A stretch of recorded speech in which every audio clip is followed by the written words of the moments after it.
Welcome to Post Fight with Ray Thompson. This show is powered by MMA Crypt and MMA Mental.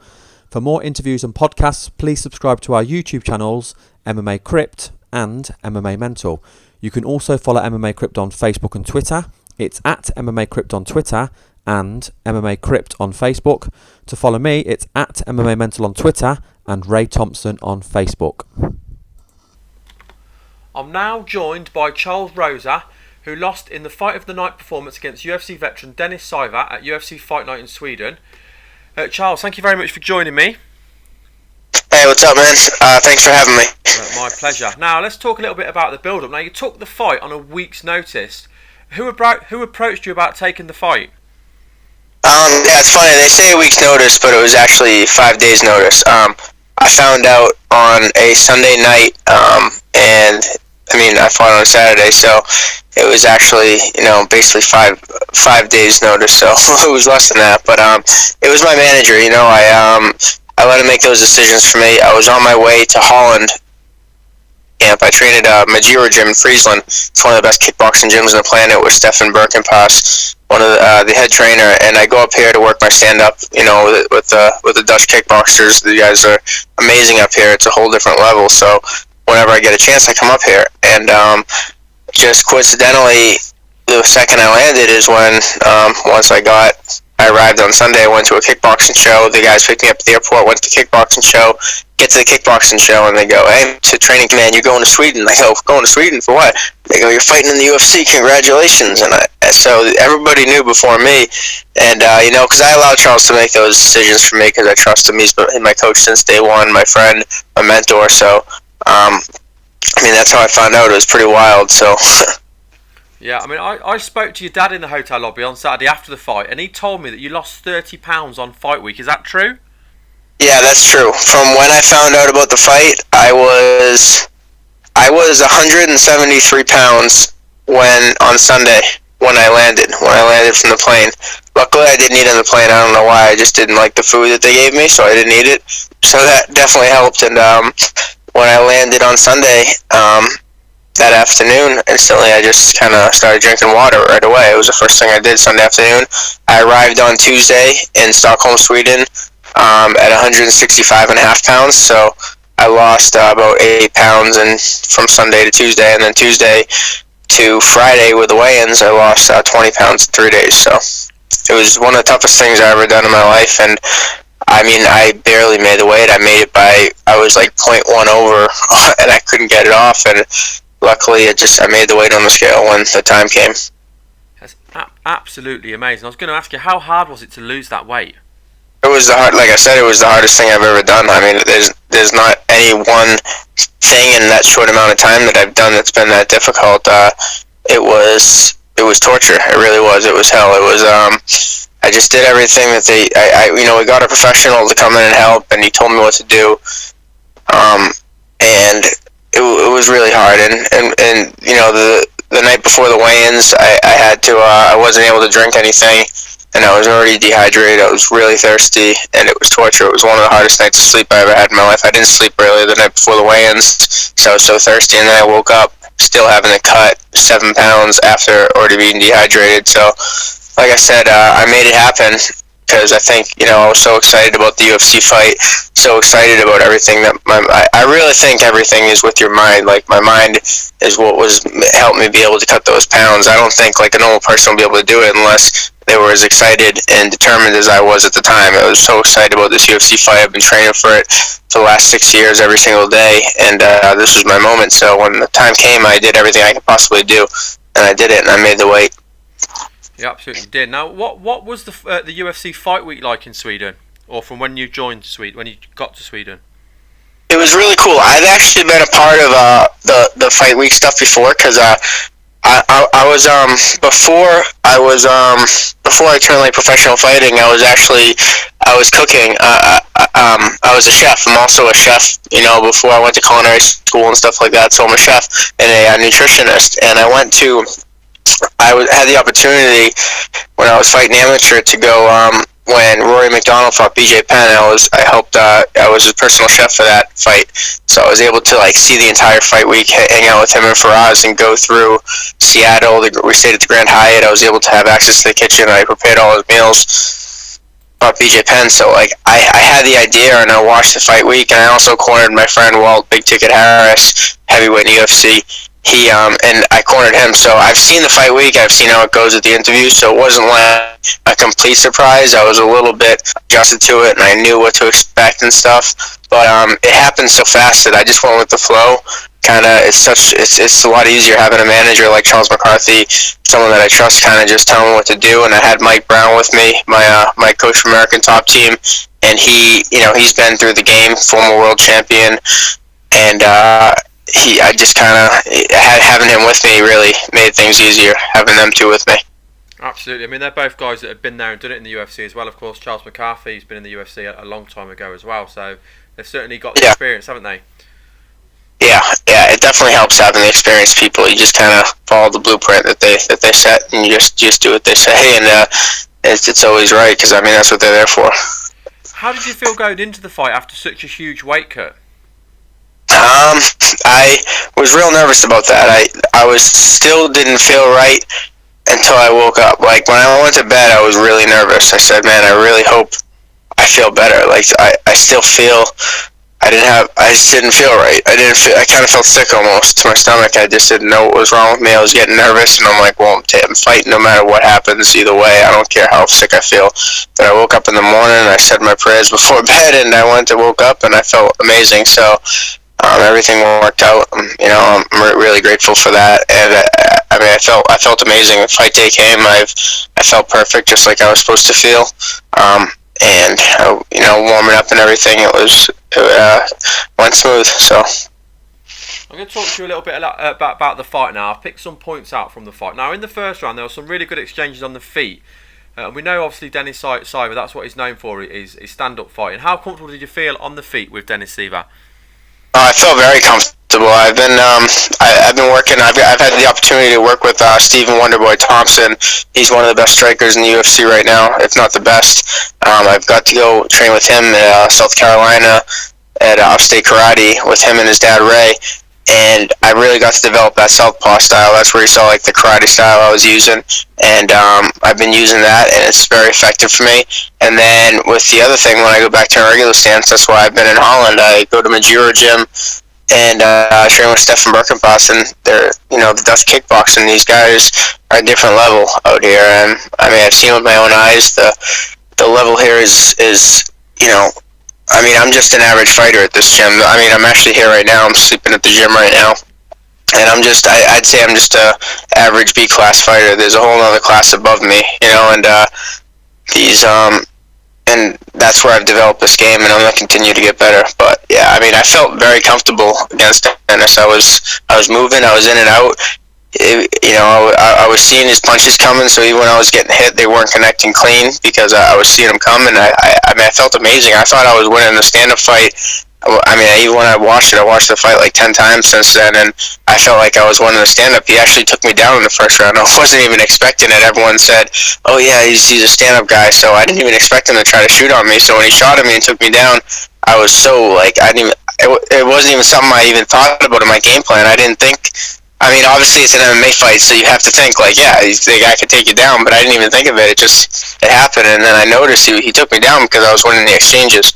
And but I mean, as the fight went on, I just did everything I could do, and unfortunately, I came up short. But I was still happy. I ended up getting the fight of the night and stuff like that. So it was kind of bittersweet. Yeah, we'll certainly get to that. I'm going to pick up a few other points from the fight as well. Now, in the first round, Dennis Siver was working for an arm triangle choke, and it looked quite tight. How close was it? It wasn't close. I mean, that's one of the things I'm really good at. My choke defense, I'd say, is my number one attribute. If you could say, like, if in a video game, if you would look at all my attributes and choke defense was one of them, I think it would be at 100. So I definitely think that's one of my strengths. So when he had it, I knew I was okay, and I just kind of fought through it, and I knew eventually that he would either get tired or the round would end, and it was only the first round, so I just knew I just had to go with the flow. I mean, it definitely looked tight. I watched the video, but I didn't start going out or anything. Now, in the second round, there was a lot of back and forth action on the ground, lots of sweeps. How aware were you of the crowd and how they were responding to the action? During the second round, I wasn't. I was tuned into the fight completely.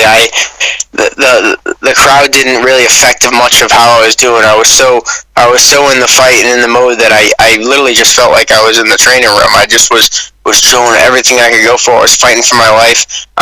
I could hear the crowd though. Like the one thing I remember is like when I would sweep them or when I'd get up, I'd hear like the and like I'd hear like the whole crowd like kind of make a loud sound at once, and it definitely, like, you can feel it in like the pit of your stomach. It's pretty amazing. I've never felt anything like it. It definitely the crowd definitely it definitely makes the fight more real. It just makes it more. It's really amazing feeling. It's almost indescribable. Just when the crowd all reacts at the same time, it's you can feel it. You know, you can almost like feel it. It's like a breeze. I was one of the ones reacting as well. It was such such an exciting fight to watch. Now in round 3, we saw a trademark Dennis Siver spinning back kick at such a late stage in the fight, and you know, with the amount what you'd gone through to get ready for that fight, how did you survive that body shot? I mean, it's what it is. I mean, he hit me with his best shot. He hit the spinning back kick. I was definitely prepared. That, you know, I mean, I watched it 100 times. I knew it was his best move. And when he hit me, man, I mean, I felt it. I felt it, but I just toughed through it. I mean, I think, you know, I gave him the nod and said, "Yeah, you hit me with your best shot. What else you got?" Kind of just to look like. I looked at him, and he came at me to try to finish me, and I was able to survive. But it was the only thing that went through my mind when he hit me with that. I go, "That's his best shot, and if this isn't gonna put me down, then he's not gonna. I mean, he can't defeat me." So it was kind of a bittersweet thing when he hit me. It sucked, but it was also good knowing that he could hit me with his best shot and not put me away. Now the crowd loved the fight. How did it feel to get that response at the end of the fight?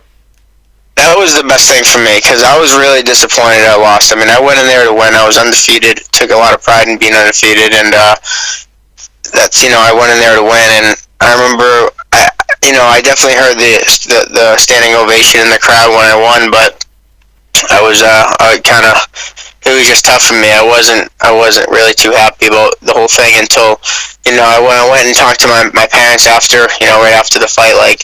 After I took a shower, I went and talked to my parents, and they were smiling, and I couldn't understand. I was like, "Why?" They seemed like they're happy. I mean, I lost, and you know, they could tell I was upset, but they said, "Charles, they loved you." There was a standing ovation, and I said, I didn't even really notice it when I was in the cage, because I think I was just so focused on losing at the time in the cage. I was so upset that I lost, and I just kind of wanted to get out of there. But my mom said she said that was the most amazing thing. She said they stood up, they clapped, they gave you a standing ovation more than any of the other fights. So it was really just the way she said it, the way my mom said it, I knew that it was special. Now, with the way the card had played out and with how good your fight was, did you feel you were with a good chance of getting the fight of the night bonus, or didn't you really want to think about that? I didn't. Well, okay, so right when it happened, someone came up to me and said, "Oh man, that could have been fight of the night. That was amazing." And I was aware, like, you know, 50,000 goes to fight of the night. So I kind of said to my manager, it was about halfway through the card. We sat down and watched the fights. I go, "Hey man, like, how does the fight of the night work?" And he goes, "You know, Charles," he's like, "your fight was awesome, but it was on the prelims, and it's kind of like winning the lottery." He's like, "Don't expect it. If it happens, it'll be awesome, but it's pretty unlikely." Just because the way it goes with the prelims and the main card, you know, it's a 5-round fight, and you don't usually see it to go to the prelims. So just don't get your hopes up. If it happens, you can be happy, but don't get your hopes up. So I think he was kind of preparing me for if it didn't happen. So I didn't like get too excited, but I definitely was watching the fights like, "Oh, I hope this one ends quick. I hope this one ends quick." And I'm like, this fight, and I remember I was sitting down watching the main event, the Rick Story got an Nelson fight, and it was some pretty exciting parts, but I was asking the guy next to me, "Hey, you think this is a good fight?" And he's like, "Not really." And I was like, "All right, good," because I couldn't tell, because I was so judgmental. I was like, "Oh, this fight's," you know, I couldn't tell if it was good or bad. I was so, like, excited, because I knew that there wasn't really any other ones up for it, but when all was said and done, I didn't know if I didn't really know if I won it or not, and then they asked me to go to the press conference, so that's when it all happened. Now, as this was your first fight in the UFC, and we know there isn't a lot of money in the sport until you work your way to the top. How big is a £50,000 bonus to you? Yeah, it's amazing. It's life changing for me. Honestly, if you think about it, when I fought, I have a manager I have to pay. I have gym fees I have to pay. I have all this stuff. So when I lost the fight, I was expecting to get the win bonus like right away. I was so upset. Like, I get whatever it is. I get the Sweden takes away 20% of your purse instantly. So I was supposed to get like 10,000, and they take instantly 2,000 away. They give you 8,000 check, and then the manager has to take some of it. The gym has to take some of it. So at the end of the day, I basically have almost $5,000 for losing the fight, and I was like, man, this is tough. Like, 5,000 is nice, but it's not enough to like realistically be like a career. I can't make $5,000 every 4 months or 3 months. It's just, it doesn't make sense. Like, I make more being a chef, so for me it was hard. But the second that they told me about that $50,000, it definitely put a smile on my face, and it showed me that my hard work paid off. Even though I didn't get the win, it's just a token of my hard work. It's proof that hard work pays off. Hard work and dedication pays off, and that was proof of it when I got the bonus. Well, I was there on the night, and I said to your dad before it was announced that you should get fight of the night. That was just my own opinion, of course. So I wasn't surprised when I saw it. And it was a hell of a fight, and it wasn't just because the fights on the rest of the card weren't good. It was just that was such a good fight. Now, after such a great performance, we know we're going to see you in the UFC again. Any ideas on who you'd like to face, and ideally, when would you like to get back into the cage? Yeah, I'm ready at any time to get back in the cage. I'm 100% healthy. I'm already back training now. I'm at my Giro gym in Holland. I'm actually sleeping at the gym right now, staying here, and already starting back to training. So, I'm ready. I would like to have more than 5 days notice for the next fight, so hopefully I get a full camp in for the next one. So I'd like to fight maybe within the next 2 months or so. And get right back in there. As far as people I'd like to fight, there's no name in particular, but my goal is to be the champion. I want to go for the title. I think fighting Dennis Siver, I proved that I belong, in the top 15. I was able to compete with him on 5 days notice, and I know with the full camp I would have beat him. And so I'm looking to fight ranked guys. I only want to fight guys in the top 15. I don't see any need for fighting guys lower anymore. I proved I could compete, and I came really close, I feel like, to beating Dennis, and with the full camp I know I would have beat him. So anybody in the top 15, that's where I want to fight, and that's where I want to be, and I want to be the champion. Well, thank you very much for your time. It's been an absolute pleasure having a chance to speak to you after such an exciting debut, an exciting performance. Before we let you go, I just want to give you a chance to do some shout-outs. Is there anyone you want to thank? I know a lot of people help you get ready for your fight, and also mention your Facebook and your Twitter. Yeah, for sure. I want to thank American Top Team, Ricardo Laborio, Mike Brown, Guardian Sports Group, Charles McCarthy, everybody, Jaws, Make My Mouth Guards. I want to give a shout out. I want to give everyone check out a charity that my dad started. It's dedicated to help knock out substance abuse in teenagers and stuff. It's www.chuckysfight.com. If you could just check that out, go on the web, and my Twitter is Charles Rosa MMA. My Twitter, and also same as Instagram, Charles Rosa MMA. So check me out; it would be great. Thank you for your time. I can't wait to see you step back into the cage again. All right, thanks a lot, Ray.